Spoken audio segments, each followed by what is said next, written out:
सूर्यापासून प्रकाश मिळतो. रात्री आकाशात आपल्याला चंद्र दिसतो. तो स्वतःभोवती फिरता पृथ्वीभोवती फिरतो, म्हणून त्याला पृथ्वीचा उपग्रह म्हणतात. काय वाचतो रे एवढं? चंद्राचं टाकी वाचतोय चंद्राचं हा. काय आहे रे असलं? अहो हे सूर्य आहे, होय. आणि ते शुक्र आहे. होय बाई ना का तुला लय वाचा येते रे. मग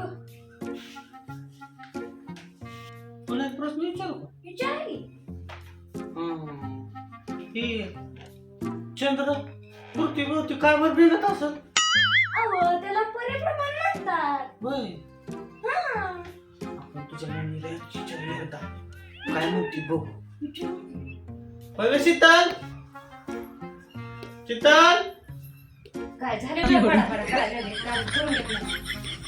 अगं बस ग, तुला एक प्रश्न विचारायचा आहे ग. विचारा की मग मी लय शाळेत एका मिनिटात उत्तर देईन मी. अगं चंद्र पृथ्वीभोवती का बरं येडं घालत असत? बघा, चंद्र हा पृथ्वीभोवती सारखं फिरतोय म्हणजे 100% त्या दोघांचं लपडं असणार. कुठल्या शाळेत गेली तू? हा? बरोबर मी उत्तर दिलं तुम्ही. चुकलं काय माझं? बरोबर आहे का नाही? आधी काय मी केलं.